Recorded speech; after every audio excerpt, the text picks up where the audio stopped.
saya Lilis Jumaina, MPM 1811070174 dengan nomor absen 14. Baiklah, di sini saya akan menjelaskan materi kelompok 1 sampai dengan kelompok 7. Yang pertama, yaitu metode perkembangan fisik motorik AUD. Metode merupakan bagian strategi kegiatan pembelajaran. Oleh karena itu, metode yang dipilih guru berdasarkan strategi kegiatan yang sudah dipilih dan ditentukan.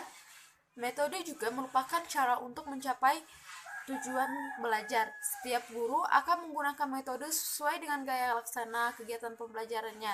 Karakteristik tujuan kegiatan mengembangkan fisik motorik anak adalah untuk mengembangkan kemampuan motorik anak, melatih anak gerak kasar dan halus, meningkatkan kemampuan mengelola, mengontrol gerak tubuh dan koordinasi, serta meningkatkan keterampilan tubuh dan cara hidup sehat.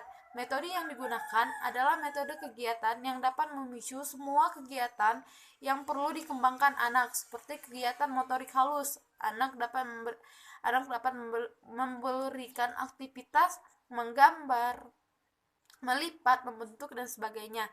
Sedangkan untuk kegiatan motorik kasar, anak bisa belajar menangkap bola, menendang, meloncat, melompat, dan sebagainya. Yang kedua, yaitu teori perkembangan fisik motorik AUD. Teori yang menjelaskan detail tentang sistematika motorik anak adalah Smith System Theory yang dikembangkan Thelen dan Whittainer.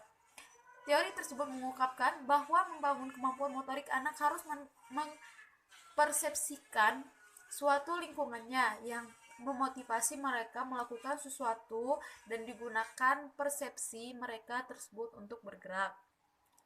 Teori tersebut pun menjelaskan bahwa ketika bagi dimotivasi untuk melakukan sesuatu, mereka dapat menciptakan kemampuan motorik yang baru. Kemampuan baru tersebut merupakan hasil dari banyak faktor, yaitu perkembangan syaraf dan kemampuan fisik yang memungkinkannya untuk bergerak. Ketiga, pengembangan fisik motorik AUD. Perkembangan fisik merupakan pengembangan yang signifikan bagi anak. Menurut Harlock, perkembangan fisik anak usia dini menangkap 4 aspek, yaitu sistem syaraf, otot-otot, kelenjar endokrin, dan struktur tubuh. Setiap anak perkembangan fisiknya berbeda-beda. Ada yang beberapa anak yang pertumbuhannya cepat dan juga ada yang lambat.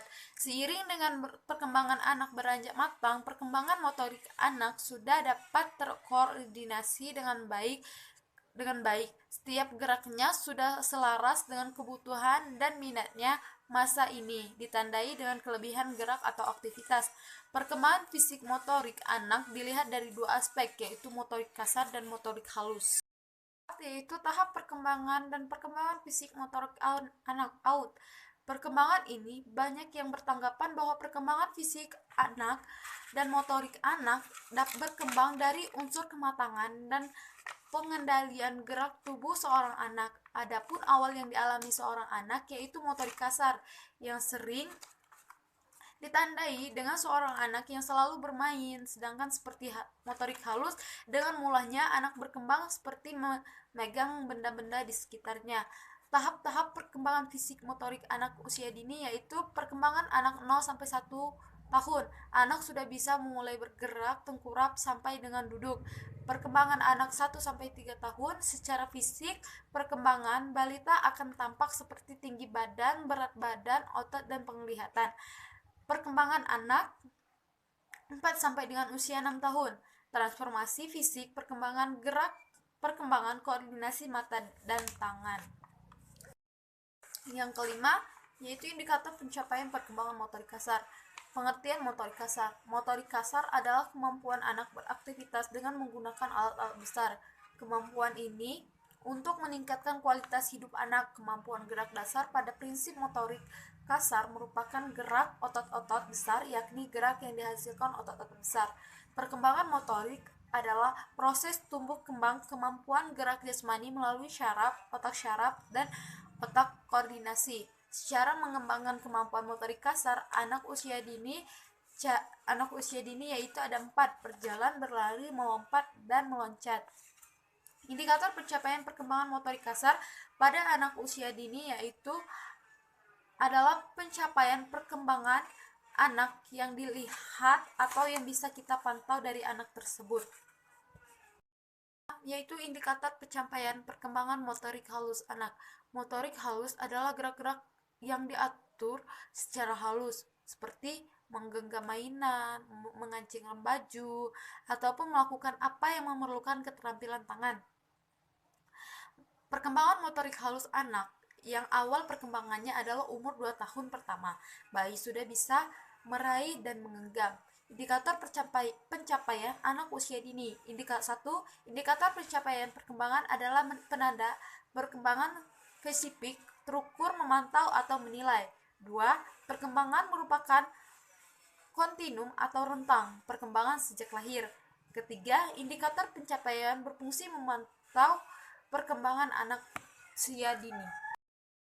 Yang ketujuh, yaitu bentuk dan jenis permainan sebagai stimulasi perkembangan fisik motorik awut. Yang pertama, pengertian bermain. Kata bermain mungkin terdengar kurang serius, hanya untuk mengisi waktu luang saja.